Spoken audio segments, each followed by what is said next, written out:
Interesting. Okay, ladies and gentlemen, we're back with the lovely Christine Morgan. We are now in part 2, speaking about Christine the medium. Christine, take it away. Okay.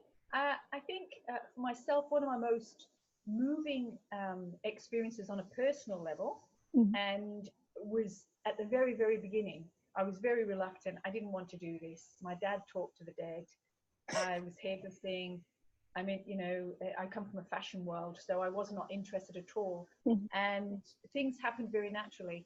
And I remember a lot of things were happening, and my mum always said I was very receptive as a child and would say odd things. You know, oh, there's a funeral tomorrow, and the next few days there'll be somebody died up the road in the street and things like that, you know, funny little things. And so the psychic side was very, very stimulated from my teenage years. I had a lot of very strong experiences. But one of the most spiritual experiences I had was I'd started to sit, and I went to meditation at a Buddhist center. I did all the dabbling around like everybody does, trying to find the right avenue. And I decided to start sitting at home under the guidance of my dad and a few other people. And I didn't have a circle to sit in. And I remember I'd started to sit, and after about 4 or 5 weeks, I went to bed one night, and my grandfather, the medium I was telling you about, who I wouldn't call him a working medium, but I know he was a mediumistic. He was, he could do this work. And he actually, I went to bed this night, and I had a dream he was sitting at my kitchen table. And I'd been asking, well, how do I know it's real? How do I know what's what? What do I know is my mind, and what have I got to do? How do I know I'm going to work with you? And saying to the spirit, you know, just help me be the best I can be, as you're so eager in those early years, wanting to find out what's going on. And I went to bed, and I actually dreamt of my grandfather sitting at my kitchen table. I'd never met my granddad. And in my dream, I got up, and I actually felt my body move through my bedroom and looked at him at the kitchen table. And then I was led outside by a hand of another man, and he had a bucket of bright blue paint, and he was painting the word evidence over my patio pergola. And I'd been asking the spirit world and questioning, how will I know? How will I know it's right? Lead me to understand what is correct when it's really you, when it's just me, or I'm working psychically. And he had this bright blue paint, and he had these big words being written, evidence, in blue paint. And he showed me the word, and I walked back into my home, and you know, I'm in a dream state, and my grandfather was still at the chair. My grandfather died the year before I was born. So there's only a few pictures in the family of him. I didn't know much about him at all. And he just said, remember. Oh, wow. It was a strong, moving experience. And of course, I woke up the next day and, oh my gosh, talked to my mum. And I was able to give her absolute intimate detail of his features and how he looked and how he sounded. Yeah. Exactly. And I'd only seen a very vague, old, pale, black and white photograph of him. And he has been given to me many, many times from the spirit world. And I believe he does work with me. I definitely believe he comes in to help me work. And it was a very moving experience, because it was like I was being taught something. And at the other time, I was also being showed from the spirit that they were there. Yeah. So that actually took the curtain off a lot of things for me, for the reality and existence of the spirit world. So that actually really moved me. There's been thousands of lovely stories where, like every other medium, where you do lovely communication and connections with people. One of the biggest things that I do is I work a lot with families in Australia with suicide. So I work a lot with youth suicide and families who've lost children. So I've not been blessed with children myself in my life. So I seem to tend to attract people who've lost children. And I find that very fulfilling and very meaningful. And so it's an area where I can use my ability to help reunite those people and bring some sort of comfort and peace. But it actually brings something to me, Diana. I'm not actually quite sure what that is, but I feel there's some sort of aspect of healing in that for myself, because one of my greatest loves would have been to have a child. And that choice was taken from me. It wasn't my choice. So, you know, it's a personal moment, but I actually believe that the spirit helped me heal that by being able to be a medium in between lost loved ones of children and their families. Yeah. So I always find those things very moving. Yes, and of course your maternal love can be, that is inherent in you, can be given to those children in spirit. That's right. And that is something which, it gives me goosebumps, how safe they must feel with you, and how much you can do that.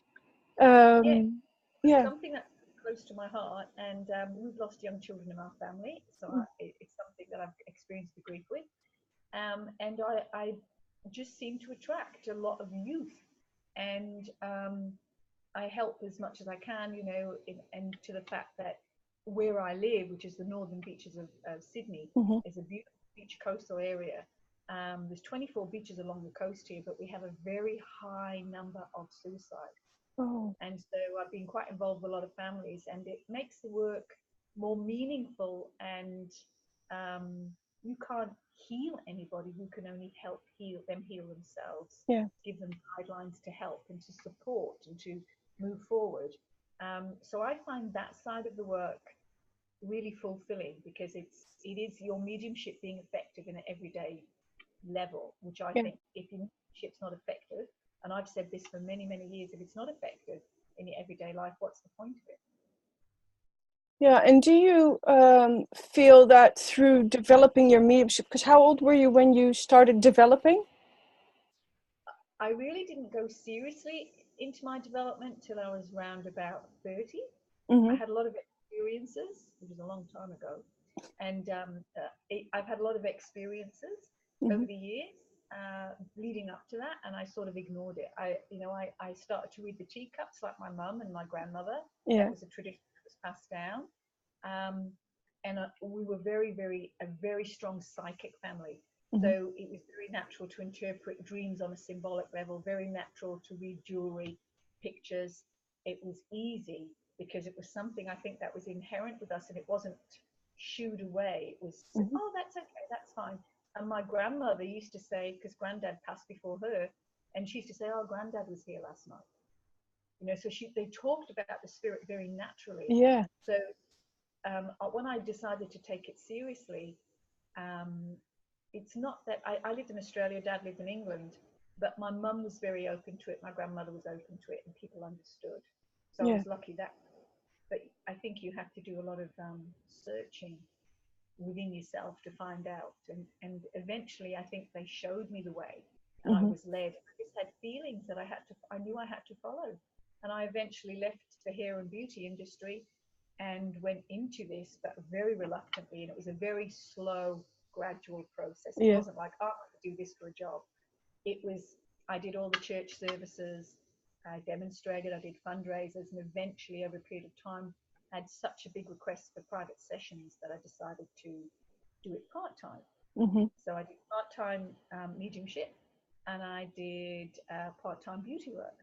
And then eventually it just got so much, and I was doing 4 or 5 services a week in churches in Australia, that I decided to, okay, I'll take this a little step further, and I'll make a living and try to balance this out. So it just grew. It grew and it grew. And I was asked to teach, and it just got from there. And I just followed my intuition. I made lots of mistakes, but I just kept going because I believed the spirit were guiding me. So what is one thing that you feel, one of the big things you've learned from the mistakes you've made? Good question. How long a list do you want? I believe that you make mistakes all the time. Yeah. I don't believe any medium on this earth is 100% accurate all the time. I believe that we are simply that vessel to be as best we can in that acting, living moment. To me, in that living moment, which I call it the living moment, of being active with that soul in the spirit world, we are all fragile.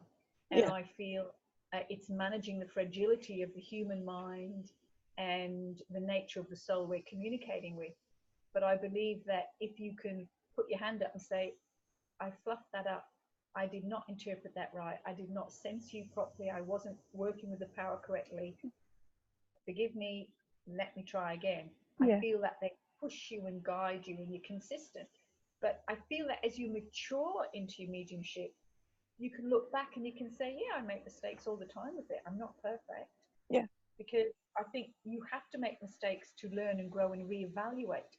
But you learn to manage your mediumship, right? You learn to manage it in a mature way that it becomes healthy for you. And you work with your ability in a healthy way. So, and that, of course, involves looking at your mistakes. And one of the biggest things that I learned is that, yes, I make mistakes. Yeah. Yep. I make mistakes. Yep. I totally agree. And I'm just a newbie in this, basically, new kid on the block. But it is, I think, one of the greatest things we can do early on in our training is realizing what you missed, where your mind and your emotional and awareness is, and then see how we can go from that. So on that note, we'll stop this part of the interview, and then I would like to continue with the next part in speaking about Christine as the recipient, if that's all right with you. Yeah? From the spirit. Yes, so recipient as in also that you have received messages. So that's what we'll do. We'll be right back. Hold on.